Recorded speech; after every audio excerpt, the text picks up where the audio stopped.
Hey everybody, welcome to a brand new movie review, a proper movie review from the one and only amazing Scotty V. No, I'm just kidding.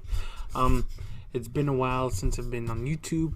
I do explain why in my unboxing video for the Eye of Agamotto. The reasons were it's just I was emotionally, mentally drained out. I was just not feeling it for a while.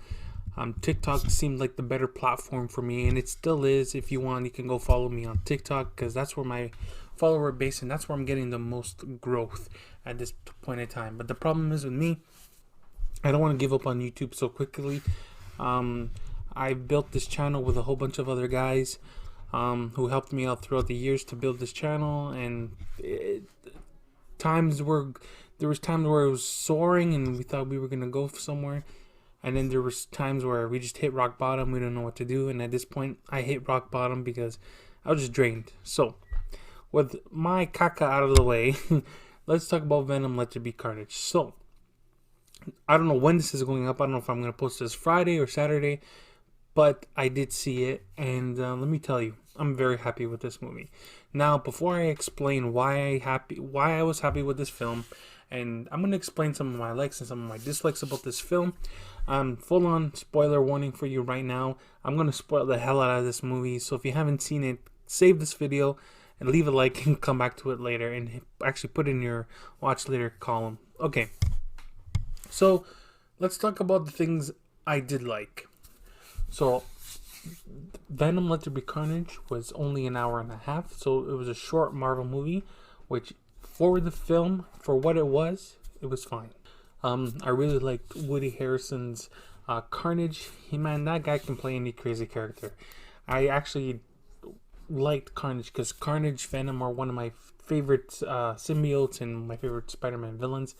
And this Carnage itself, the design looked really great. I was very surprised to see that they actually improved on the first film. Remember that final battle scene that we got with Riot and Venom? That was a complete nightmare with CGI because things were going everywhere and we couldn't tell what was what. Sorry, I have hiccups. So we couldn't really tell what was going on with the CGI. And most of the fights were at night. So were in this one, but it was more clean. So Andy Serkis did direct this film, so he has experience in the visual effects field because he was a whole bunch of characters. Best known for Planet of the Apes. So he was the director. He did everything well. So let's talk other things I liked. I liked the comedy between Venom and Eddie Brock, which was pretty hilarious. They were like a newlywed couple that they are slowly discovering things that they didn't discover when they were dating, and now they're like hate each other and they're going back and forth. It was pretty funny. At one point, they were just like gonna kill each other if they didn't resolve the issues. So basically, one of the fights they had, they just like went their separate ways, and we really didn't get to see anything else after that.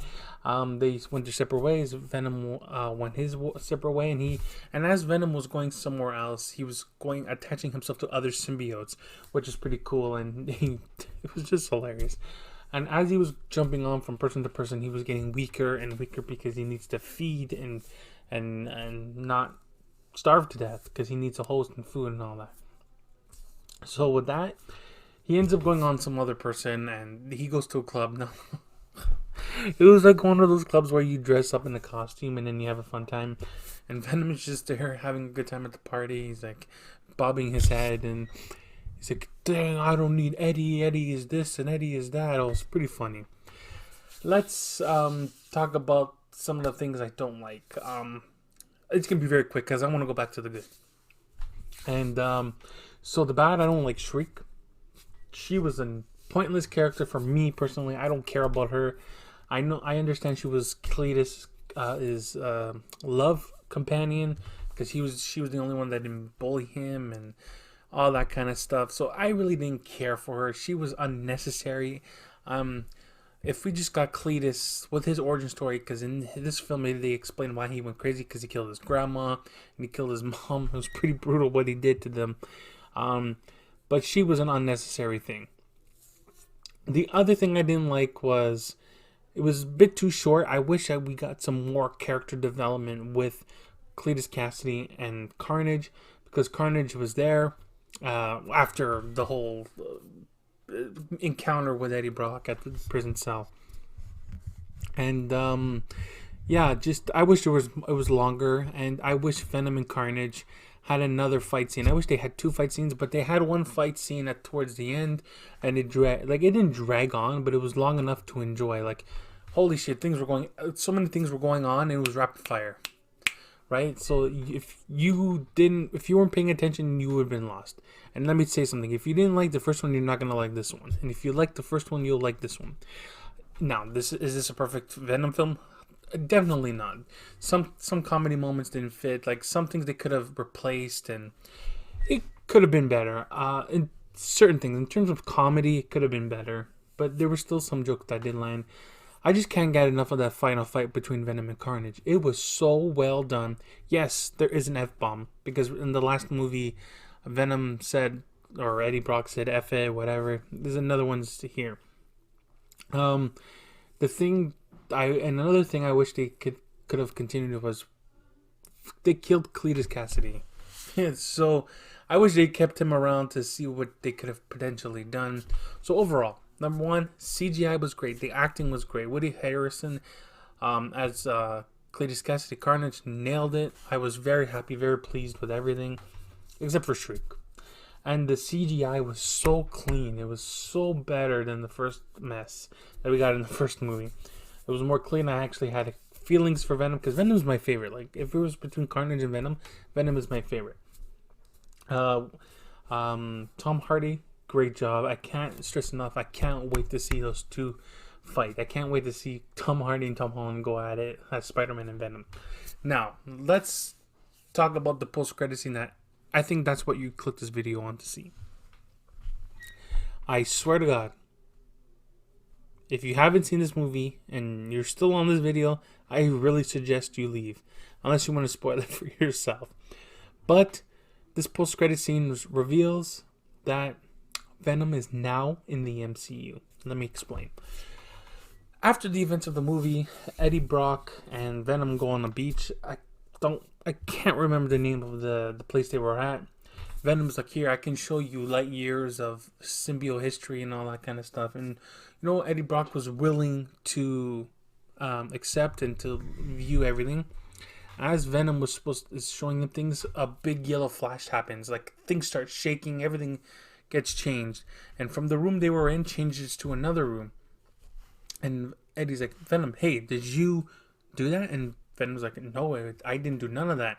We saw an orange light, and then on the screen, Tom Holland's Spider-Man shows up. Holy crap. When I saw that moment, holy crap, I loved every moment of it. And we're like, yeah, Venom's connected to the MCU now. Tom Holland's on the screen. And Venom looked at the screen because Venom transformed to Venom because he was not in the Eddie Brock body. He looks at the screen and he's like, that guy. I don't know if he said it was looks tasty or whatever, but it's like, oh, that guy. But yeah, it's all connected now, man. Disney, Marvel would have had to approve that, and obviously they did. I think that was part of the new arrangement where the Sony movies are Luso to are, I don't know pronounce the right pronunciation of it, but they're part of the MCU, but they're not part of the MCU. They'll acknowledge what's going on in the Avengers movies and all that, but whatever happens in their movies won't affect the main MCU timeline. So that post-credit scene is what everybody's been looking for, and you know what? It was well worth it. I just rambled on for like 10 minutes. But let me know in the comments down below what you've thought about Venom Let There Be Carnage if you've seen it. Yeah, and then I'll read your comment and get back to you. Remember to hit the subscribe button and that like button. And also don't forget to follow me on TikTok on @TheCivilCanadian. And I will see you on the next one. Be good. And have a good weekend. And see you soon.